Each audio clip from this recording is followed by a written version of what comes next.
வணக்கம். நான் உங்கள் அன்பான சயின்டிபிக் வேதிக் அஸ்ட்ராலஜர் அஸ்ட்ரோரண்டி பேசுகிறேன். நல்லது நினைப்போம், நல்லதே நடக்கும். அறிவியல் சார்ந்த ஜோதிட கருத்துக்கள் சயின்டிபிக் வேதிக் அஸ்ட்ராலஜி முறையில எந்த விதத்திலும் மூட நம்பிக்கைகளை போகாமல் உள்ளது உள்ளவாறு நம்ம பார்த்து கொண்டு இருக்கிறோம். அந்த வகையில இந்த வீடியோல நம்ம என்ன போறோம்னு பார்த்தா, கடகராசிக்காரர்களுக்கு 2025 ஜனவரி மாதம், ஆண்டின் முதல் மாதமான ஜனவரி மாதம் எப்படி ஒரு மாதமாக, எப்படிப்பட்ட ஒரு காலகட்டம் நிறைந்த ஒரு பலாபலன்கள் நிறைந்த ஒரு மாதமாக ஜனவரி 2025 கடகராசிக்காரர்களுக்கு இருக்குதுன்னு பார்க்கும் பொழுது, ஆண்டு கிரகம் என்று சொல்லப்படுகிற குரு 11ஆம் இடத்திலே நீடித்திருக்கிறார். ராகு 9ஆம் இடத்திலும், கேது 3ஆம் இடத்திலும் குரு பார்வை பெற்றிருக்கிறார். அதே சமயத்துல அஷ்டமத்துல 2023 ஜனவரி மாதத்திலிருந்து சனி 8ஆம் இடத்துல கடகராசியிலிருந்து அஷ்டம சனியாக வாட்டி கொண்டிருக்கிறாருங்கிறது எல்லாத்துக்கும் தெரியும். ஸோ இந்த ஆண்டு கிரகத்தின் அமைப்பு எந்த விதத்திலையும் மாற்றங்கள் இல்லை. ஸோ இப்போ மாத கிரகத்தின் மாற்றம் எப்படி இருக்க போகுதுன்னு பார்க்கும் பொழுது, 2025 மார்ச்சுக்கு அப்புறம் ஒரு அஷ்டம சனி தாக்கத்திலிருந்து வெளியில வரக்கூடிய கடகராசிக்காரர்கள் என்னென்ன பலன்கள் அனுபவிக்க போறாங்களோ அதுக்கு கொடுக்கக்கூடிய ஒரு ஃபவுண்டேஷன் நிறைந்த ஒரு ஆரம்ப கட்ட மாதமாக ஜனவரி 2025 இருக்கக்கூடியதுங்கிறது கிரக அமைப்பு மூலமாக பரிபூர்ணமாக நமக்கு தெரிகிறது. ஏன்னா 8ஆம் இடத்துல சனி கோர அஷ்டம சனியை கொடுத்தாலும் சுக்கிரன் போய் அங்க திருட்பலத்தை கொடுத்து சுபத்துவத்தை கொடுத்து அஷ்டம சனி தாக்கத்தை குறைக்க ஆரம்பிட்டுட்டாருங்கிறதா உண்மை. கொஞ்சம் அப்படியே ஃபண்டிங்கு, நம்ம எதிர்பார்த்த பண வரவுகள், எதிர்பார்த்த டெவலப்மெண்ட்ஸ் இன் அவர் லைஃப், வேலையை இழந்தவங்களுக்கு வேலை, பணத்தை இழந்தவங்களுக்கு பணம், மரியாதையை இழந்தவங்களுக்கு கொஞ்சம் திரும்பி சில இடத்துல இருந்து ரெகக்னிஷன் கிடைக்கக்கூடிய அமைப்புகள், இது எல்லாமே படிப்படியாக கிடைக்கக்கூடிய அமைப்பு வந்து ஜனவரி மாதம் 2025 கடகராசிக்காரர்களுக்கு உண்டு. குருவின் பார்வை 7ஆம் இடம் இருக்கிறதுனால நண்பர்களாலையும் உற்றார் உறவினர்களையும் நம்ம வாழ்க்கையில சந்திக்கக்கூடிய நபர்கள் மூலமாக சில பெனிஃபிட்ஸு, சில சப்போர்ட் எல்லாம் நமக்கு நீடித்து கிடைத்து இந்த அஷ்டமசனி தாக்கத்திலிருந்து வெளியில வந்து முதல் நம்ம எப்படி இருந்தோமோ அதுக்கு மேல வந்து ஜெயிச்சு காட்டக்கூடிய அமைப்பை கொடுக்கக்கூடிய ஒரு நல்ல ஒரு கிரக அமைப்பு வந்து கொஞ்சம் அப்படியே கைகூடி வந்து கொண்டிருக்கிறது. கடகராசிக்காரர்கள் உங்களுக்கு வந்து விடிவு காலம் பக்கத்துல வருதுங்கிறது ஜனவரி மாசம் காட்டி கொடுத்து விடும்.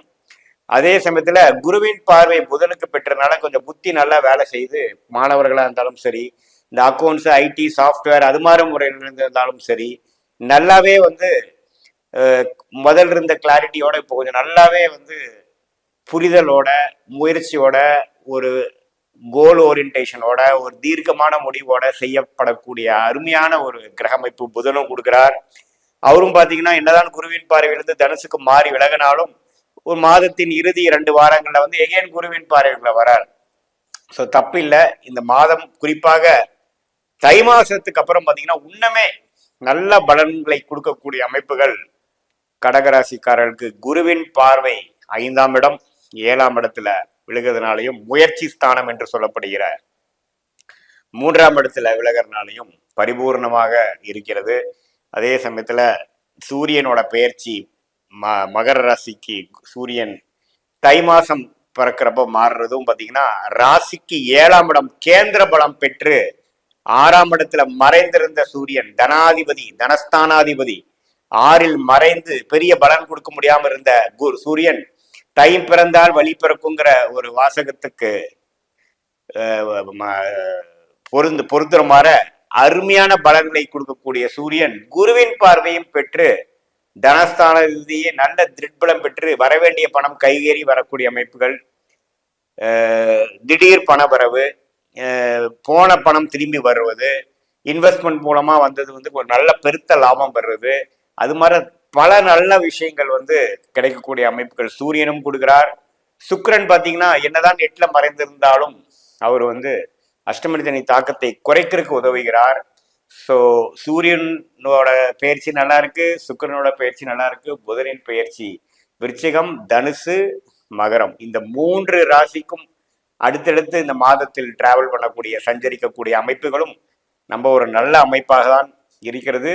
செவ்வாய் வந்து ராசிக்குள்ளேயே நீச்சமா இருந்ததுனாலும் அது வந்து அவர் ராஜயோக அதிபதியாக இருக்கிறதுனால கொஞ்சம் கோபதாபங்கள் அப்பப்ப கொடுக்கலாம், டென்ஷன்கள் கொடுக்கலாம், கொஞ்சம் நம்ம எதிர்பார்க்கிற விஷயங்கள் அவ்வளவு வேகமாக நடக்காமல் கைக்கு வந்தது வாய்க்கு வரவில்லையேங்கிற மாதிரி சில டென்ஷன் சிச்சுவேஷன்ஸ் கொடுக்குமே ஒழிய ஒரு சாதகமற்ற பலனை கொடுக்கக்கூடிய அமைப்புல அவரும் இல்லைங்கிறது நம்ம கண்டிப்பாக தெரிந்து கொள்ள வேண்டும். ஸோ எல்லா கிரகத்தின் அமைப்புகளும் கொஞ்சம் அஷ்டமசனி தாக்கத்தில் கடந்த 1.5 வருஷம் 1.25 வருஷமாக குறிப்பாக ஆயிலி நட்சத்திரக்காரங்க பூச நட்சத்திரக்காரங்களாம் கடந்த ஒரு வருஷமா படுத்துனதுதான் உண்மை. அது இப்போ ஆயில் நட்சத்திரக்காரங்க அடுத்த ஒரு 3வது பாதம் 4வது பாதத்தில் பிறந்தவங்களுக்குலாம் இப்போ அஷ்டமசனி தாக்கங்கள் நல்லா இருந்து தூக்கம் இல்லாமல் இருக்கிறது, சில விஷயங்கள் மறந்து போயிடுறது, என்ன செஞ்சங்கிறது அடுத்த நாளே மறந்துடுறது, கிளாரிட்டி இல்லாமல் செயல்படுறது, எந்த ஒரு சிஸ்டமேட்டிக் ப்ராசஸ்குள்ளேயும் போக முடியாமல் இருக்கிறது எல்லாம் கொஞ்சம் படிப்படியாக குறைந்து ஒரு இயல்பான வாழ்க்கைக்கு வந்து நல்ல இதுவரைக்கும் 2023 இருந்ததோட 25 ஏப்ரலுக்கு அப்புறம் நல்லா செட்டில் ஆகிட்டாங்க.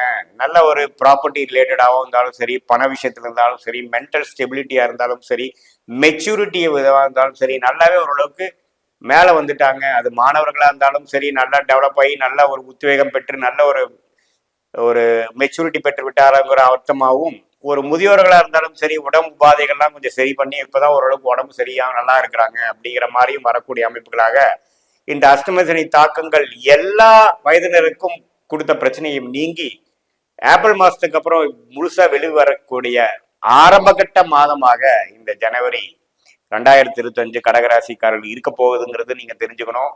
பொறுமை காக்க வேண்டுங்கிறது மட்டும்தான் ஆலோசனை. ஏன்னா கடந்த ஒரு 3 மாதமாக கடகத்திலிருந்து அடுத்தும் ஒரு 2-3 மாதத்துக்கும் கடகத்திலையும் மிதுனத்துக்கும் போய் கொண்டு இருக்கக்கூடிய அமைப்பு தான் செவ்வாய்ங்கிற கிரகம் இருக்கிறார். செவ்வாய் வந்து ராசியோட சம்மந்தப்படும் பொழுது கொஞ்சம் கோபதாபங்களும் விவேகமற்ற செயல்களும் வீரம்ங்கிற பேர்ல வந்து சில தேவையற்ற சில விஷயங்கள் செய்வது அப்படிங்கிறமான சில விஷயத்தை கொடுத்துரும். ஸோ அதுல மட்டும் கடகராசிக்காரர்கள் கொஞ்சம் பொறுமை காக்க வேண்டும், விவேகமாக இருக்க வேண்டும். The end of the road, end of the struggle நம்ம பக்கத்துல வந்தாச்சு. இந்த நேரத்துல நீங்க வந்து பொறுமை காத்தவனா தான் நீங்க பட்ட பலனுக்கு வேணுங்கிற பட்ட கஷ்டத்துக்கு வேணுங்கிற பலன் நீங்க பெற முடியுங்கிறது எனக்கு என்னுடைய ஆழ்ந்த ஒரு நல்ல முக்கியமான ஒரு அறிவையா நீங்க எடுத்துக்கலாம். மற்றபடி எல்லாமே வந்து வாழ்க்கையில அடுத்த லெவலுக்கு போகக்கூடிய எல்லா விஷயங்களும் காத்து கொண்டு இருக்கிறது என்கிறதான் உண்மை.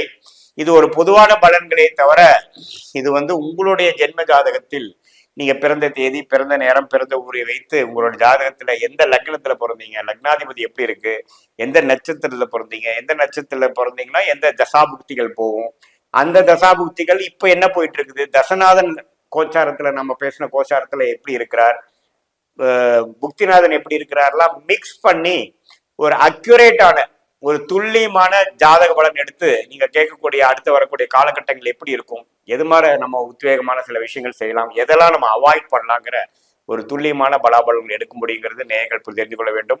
இது பொதுவான பலன்களை தவிர. ஓகே, ஸோ மீண்டும் மற்றொரு காணொலி சந்திப்போம். நன்றி, வணக்கம்.